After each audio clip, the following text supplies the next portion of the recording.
Good day, everyone. So today we're going to discuss Module 1, and the topic is about generating patterns. So for sure, you're very familiar with this during your elementary years. So these are patterns of shapes.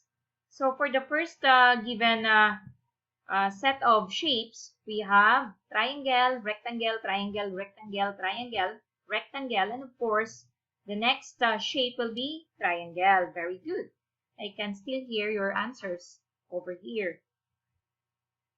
So for the second set of shapes, we have hexagon, pentagon, hexagon, pentagon, hexagon, pentagon, and of course, the next shape will be hexagon. Very good.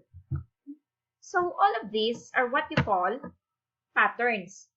So, ano yung tinatawag na patterns? This is the definition of patterns. Refer to usual types of procedures or rules that can be followed. Patterns are useful to predict what came before or what might come after a set of numbers that are arranged in a particular order. So, this arrangement of numbers is called a sequence. So, we have a given example here. We have a sequence here. So, our numbers that form a pattern. And that is what you call a sequence. But first, we're going to determine what is the pattern in this given sequence. 3, 6, 9, 12, 15. Paano kaya naging 6 ito, naging 9 ito naging 12, ito naging 15? Ano kaya yung pattern? Yes, tama. You answer correctly. Dinig na dinig ko. So, you are adding 3 to the preceding term. So, 3 plus 3 will give you 6. 6 plus 3 will give you 9. 9 plus 3 will give you 12. 12 plus 3 will give you 15. So, itong lahat na numbers na to, from 3 up to 15, in the sequence are what you call terms. Lahat sila terms, pero yung bawat isa is term, syempre, kasi singular. So, the first term 3 is denoted by A sub 1. Second term 6 is denoted by A sub 2. The third term 9 is denoted by A sub 3. The fourth term 12 is denoted by A sub 4. The fifth term 15 is denoted by A sub 5. So, when I say A sub 20, that means it is the 20th term. When I say A sub 13, it's the 13th term in that sequence. So, let's proceed here in the given examples. For number 1, we have 4, 7, 10, 13. So, what do you think is the pattern in this sequence? Paano kaya naging 7, tapos 10, ito 13? Yes, your answer is correct. By adding 3 to the preceding term. Because 4 plus 3 will give you 7, 7 plus 3 will give you 10, 10 plus 3 will give you 13. So now, ipagpapatuloy natin so that we can write here the succeeding terms in this sequence for number 1. So 13 plus 3 is 16. 16 plus 3 is 19. 19 plus 3 is of course 22. Okay, we have here number 2 sequence. 2, 4, 8, 16. Ano kaya yung pattern dito? Yes, your answer is still correct. You are multiplying 2 to the preceding term. It's because 2 times 2 is 4, 4 times 2 is 8, 8 times 2 is 16. So, we can now continue writing the succeeding terms of this sequence. 16 times 2 is 32, 32 times 2 is 64, and of course, 64 times 2 is 128. It's just okay that if you cannot solve mentally, you can solve manually before you write the answer in order for you to get the correct answer. So, the third given sequence, M, T, W, T. Ano kayo yung mga letters na to? So, you're going to think and relate that. First letter kaya ito ng ano?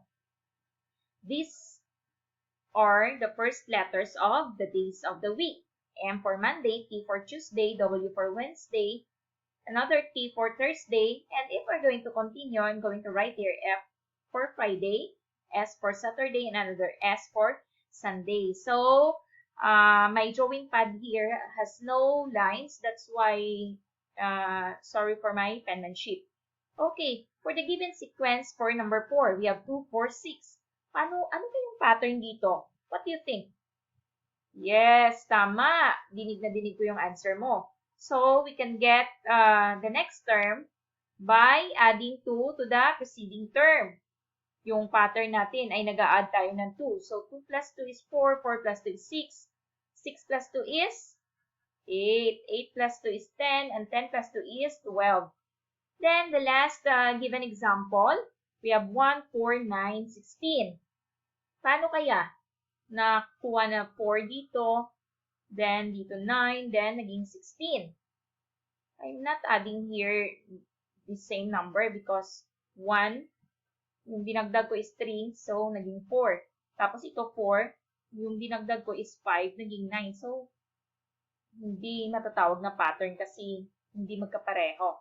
Yes, you get the next term kasi yung pattern niya is you square the positive integers. So, 1 squared will give you 1, 2 squared will give you 4, 3 squared will give you 9, and 4 squared will give you 16.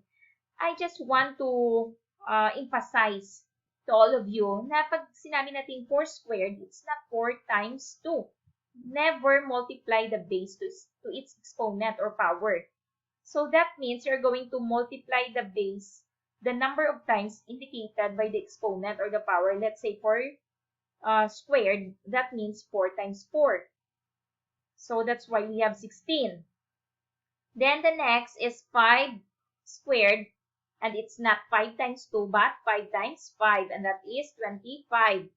Then 6 squared, it's not 6 times 2, but it's 6 times 6, and that is 36. And 7 squared, 7 times 7 is 40. Hindi na siya maisulat. Okay. 49.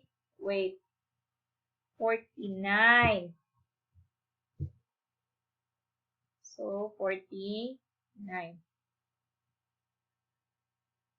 49. So, that's all. And for the remaining activities here that could be found in your modules, kindly answer. You are going to make conjecture about each pattern. Paano kaya naging ganyan yung sequence na yan? Ano kaya yung pattern? Yan yung ibig sabihin. So, then, use your conjecture to draw or write the next term in the pattern. So, across, that means pahalang, and down means pababa. So, as what you can see, may mga letters na naman dito. Initial kaya siya ng ano. And then, we have here, letter B, you're going to draw the next object in each picture pattern. So, for sure, you're very good with this. Basta picture pattern, magaling kayo dyan. So, that's all for today's lesson video. And thank you very much for listening. Bye!